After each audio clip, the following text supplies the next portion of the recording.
Sige mga tao, may seryoso nangyaring mali sa kanluraning sibilisasyon bandang dekada 90, 2000 at pagkatapos ay 2010. Iyan ang dahilan kung bakit nakikita natin ang buong henerasyon na nabuo sa pagkamuhi sa sarili. Kinamumuhian nila ang kanilang sarili. Kinamumuhian nila ang lahat tungkol sa kanilang sariling kultura at pinapagandaan nila ang lahat tungkol sa banyagang kultura.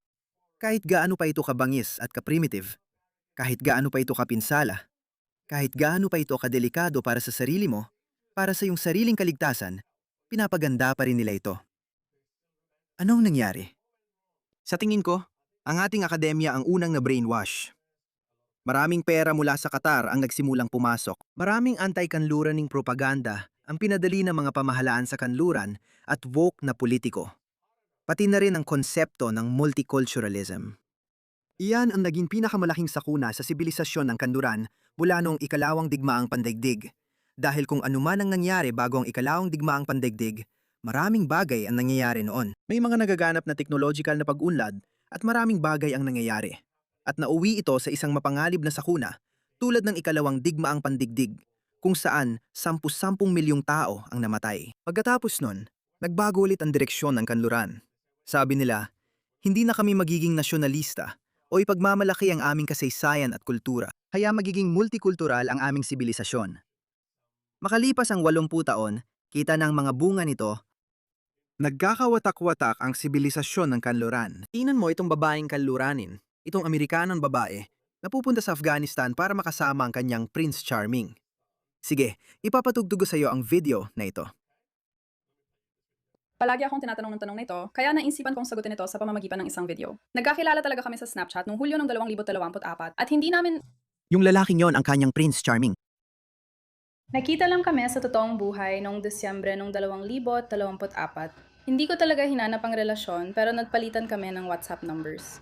Truck driver ako kaya mahilig din akong magkwento at siya talaga ay isang taong madaling kausap. Kapag sinabi kong nag-usap kami, ibig kong sabihin, nag-uusap kami ng 12 hanggang 15 oras sa isang araw. Minsan nga, mas mahaba pa doon. Kahit 5 o 6 na buwan pa lang kaming nag-uusap bago magkita sa personal.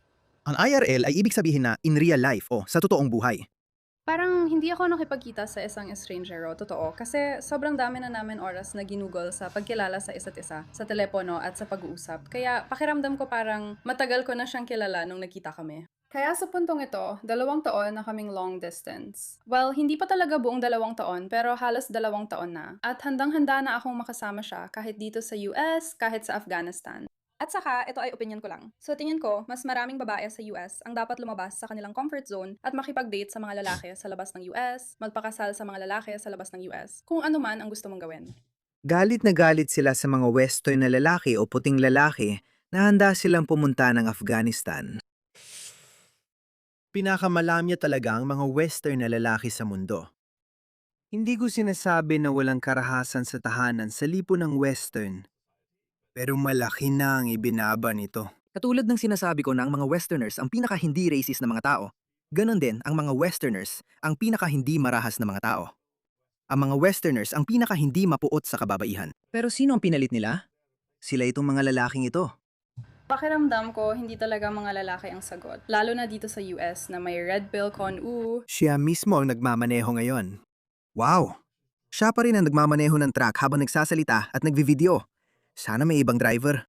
yung 50, parang hindi ko talaga maintindihan yon. At pakiramdam ko na ang mga lalaki na galing sa ibang bansa, pinalaki sila na may ibang mga pagpapahalaga tungkol sa pamilya at pakikipagrelasyon. Siyempre, iba-iba ang bawat relasyon. Magkakaibang mga pagpapahalaga.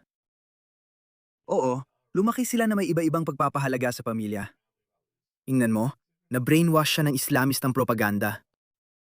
Ito ang bunga ng mga pagpapahalagang iyon.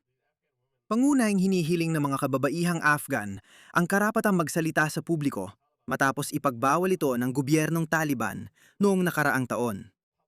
Doon siya patungo. Iba-iba ang bawat lalaki. Sariling karanasan ko lang ito. Ang pagbibigay ng tsansa sa taong di ko akalaing mamahalin ko ay pinakamagandang desisyon ko. Paano ba ito matatapos, mga kaibigan? Oh, ayan na. Ang Amerikanang ito ay nagbalik loob sa Islam at naghahandang lumipat sa Afghanistan.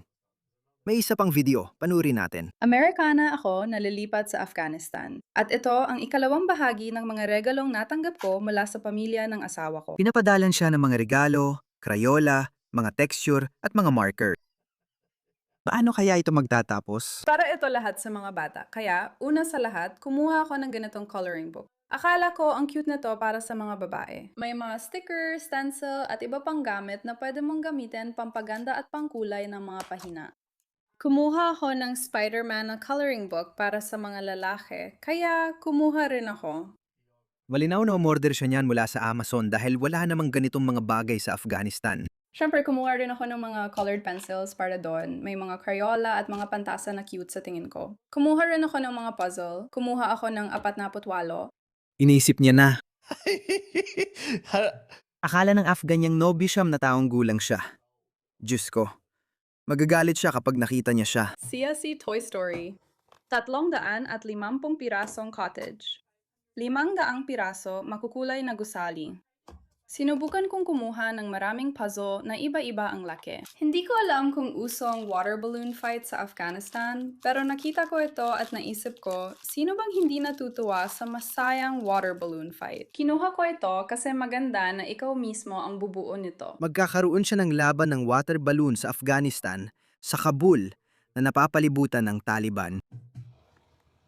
Ganan din dito. Cute ito sa tingin ko. Pwede mo siyang buuin, itago, o i-display kahit saan mo gusto. Panghuli, kumuha ako ng SpongeBob na baraha. Alam mo bang magiging wakas nito? Alam kong natatawa tayo. Ipapakilala ko ang babaeng ito.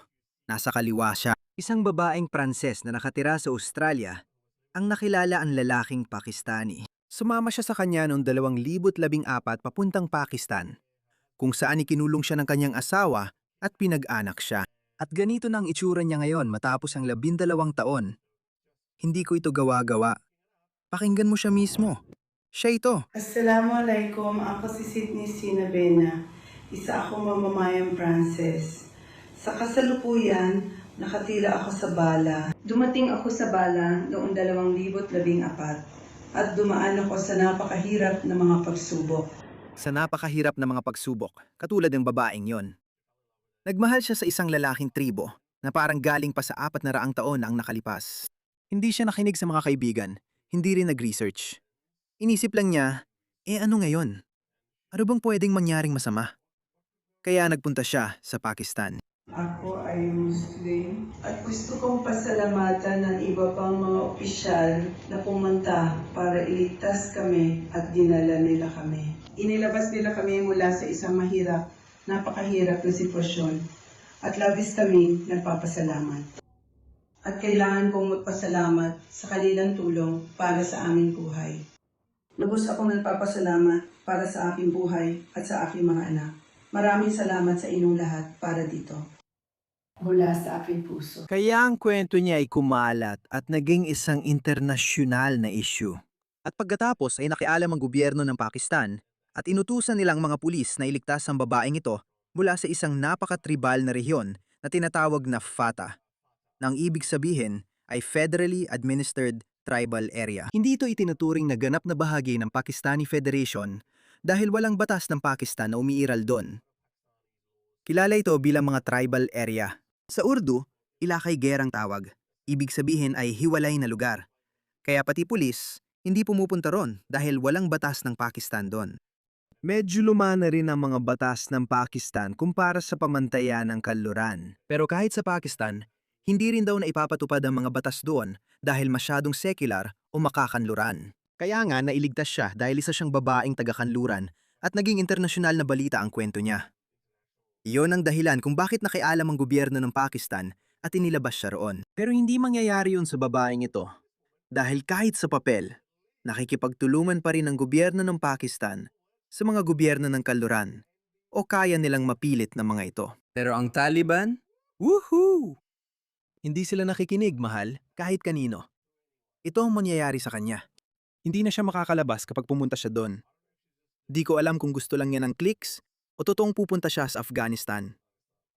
Pakinggan mo ang Amerikanang babae na ito. Napanood ko ang video ng dalaga na nagsasabing lilipat siya mula Amerika papuntang Afghanistan para makasama ang kanyang asawa. Tinitingnan ko ang mga komento para siguraduhin na wala akong na-miss na kahit ano. May mga babaeng Afghani sa mga komento na nagsasabi sa kanya, "Girl, wag mong gawin, wag mong gawin." At siya naman dito, sinasabi niya, "Subaybayan niyo ang journey ko. Subaybayan niyo ang journey ko. Subaybayan niyo ang journey ko." Girl, sa US ka lumaki at minsan mo lang nakitang lalaking yan sa Pakistan, isang beses ka lang pumunta ron. Nakilala niya siya ng personal sa Pakistan. Ayos naman doon. Maraming magagandang lugar. Sa Lahore, Karachi, o Islamabad ka nakatira, medyo ligtas ka. Kung makapangyarihan ka at malaman ng mga magulang mo sa kanluran na hindi maganda ang trato sa'yo, pwede nilang ipaglaban at gumawa ng ingay. Pwede nilang i-pressure ang gobyerno ng Pakistan sa pamamagitan ng kani-kanilang embahada para makaalis ka doon. Parang nangyari doon sa babaeng yon. Pero matapos munang lumipas ang 12 taon. Pero pupunta siya sa Afghanistan. Diyos ko. At lilipat ka sa Afghanistan kung saan walang karapatan ang mga babae. Mas matindi pa sa culture shock ang mararanasan mo. At based sa kaunti kong pagsasaliksik, sinubukan ng asawa niya na mag-apply ng visa papuntang US. Pero na-deny siya dahil kasama ang Afghanistan sa blocklist. At ang katotohanan, Tama yan, may sense naman. hindi ko rin ire-recommenda ang Jordan. Pero kahit may option ka na doon, mas pinili mo pa rin ang Afghanistan. Wala rin akong masamang ibig sabihin sa Jordan. Sinasabi ko lang ito kasi lumaki ka sa US na ibang-ibang kaugalian at cultural norms. Hindi ko talaga maintindihan. Parang tayo mga babae, kailangan talaga nating matutong makinig, matutong gumamit ng ating pagkilates. May ibang babae na nagbibigay sa'yo ng kaalaman at expertise, di ba? Sila yung may ganitong karanasan at pinipili mong. Pumikit na lang, pinipili mong baliwalain kasi sobrang in love ka, sobrang in love ka, sobrang in love ka. Pero parang, At dahil na-brainwash siya na lahat ng hindi Western na kultura ay mabubuti, ang West ang dapat sisihin. Ang West ang may kasalanan. hindi ka masasagip ng pag-ibig kapag andun ka na. Ilang beses pa at magsasawa rin siya sa pagtatalik sa kanya pagkatapos ng mga 6 na buwan. Tapos, magsisimula na siyang saktan siya. Magsisimula na rin siyang magkaanak sa kanya kung mangyari yon. Hindi ko alam. Baka ginagawa lang niya to para sa mga click. Narinig mo na ba ang mga matatagal ng kasal na nagsasabing kulang ang pagmamahal? Paano mo malalampasan ang mga panlipunang pamantayan at bagay na di kasanay? Paano mo malalampasan ang mga patakaran ng Taliban gamit ang pagmamahal? Sinasabi mo pang magbibigay ka ng update, bawal na ang internet doon. Alam ko na ang mangyayari dahil nag-post ako tungkol sa babaeng Amerikana na pumunta sa Afghanistan para alamin ang mga karapatan. Meron dito sa Amerika na wala sa Afghanistan. Itong video, panurin mo. Gano'n na ba talaga kasama sa Afghanistan sa 2025? Nagpunta ako dito para mas maintindihan bilang isang babae at ito ang mga natutunan ko. Narito ang 5 bagay na bawal gawin ng mga babae sa Afghanistan ngayon. Una, hindi pinapayagan ang mga babae na lumabas o magsalita sa media o kahit sa publiko. Kung ikaw ay nagsasalita ng malakas sa loob ng bahay at may dumaan na lalaki at narinig ka niya, pupunta ang Taliban at aaristuhin o paparusahan ka. Telebisyon, radyo o sa internalismo, well, Wala talaga silang telebisyon o radyo. bawal din ang mga babae na magdasal sa mga mosque at dapat silang magdasal sa bahay. Bawal din sa mga babae ang mag-aral pagkatapos ng ika-6 na baitang. Mawawala rin yun balang araw. Bawal din sa mga babae ang kumunta sa mga parke at mag-ehersisyo, kaya limitado ang kanilang paglabas sa maraming pampublikong lugar. Ang huli, kailangan din kumain ang mga babae sa mga itinalagang lugar sa mga restoran. Kaya, para sagutin ang tanong mo, oo, ganun talaga kalala ang kalagayan ng kalapatan ng mga babae sa Afghanistan sa 2025. Ayan na. Pero may mga Amerikana pa rin pumupunta sa Afghanistan. Tanga. Gaya ng sabi ko, ito na nangyari mga pare. BBC mismo nagulat, may babaeng Pranses daw na hinuli. Sinasabi raw ng babaeng ito.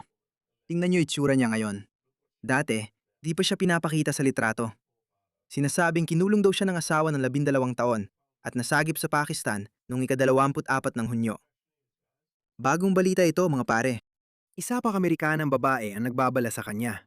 Ang liberal na babaeng ito mula sa US ay viral ngayon dahil lilipat siya sa Afghanistan para sa asawang nakilala niya lang online.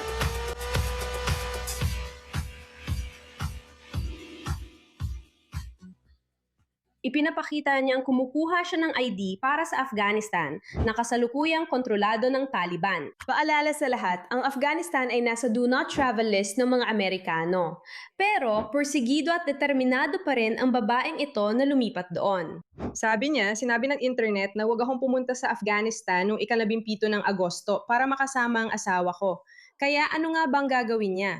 Alamin natin, inagahan niya ang biyahe niya. Binago ko ito sa 3 ng Agosto kasi sobrang miss ko na siya. Minsan ang 8-3 ay tumutukoy sa 3 ng Agosto. Kaya pupunta siya sa Agosto. Ngayon ay Hulyo 3 kaya eksaktong 1 buwan mula ngayon, malalaman niya kung matutuloy siya. May nakita ka isang bagay na gusto mo na lang mag-log off at ayaw mo nang mag-internet. Kung hindi na siya madi-internet, malamang hindi na rin siya makakagamit ng internet paglipat niya sa Afghanistan. Hindi sila ganun kapabor sa social media, lalo na sa mga babae na aktibo sa social media sa Afghanistan. Wow! Ganon ka na ba kadesperado? Seryoso? Hindi ka ba makahanap ng lalaking Afghan dito sa Amerika? Hindi ko alam. Seryoso akong maasa na para lang talaga ito sa mga views.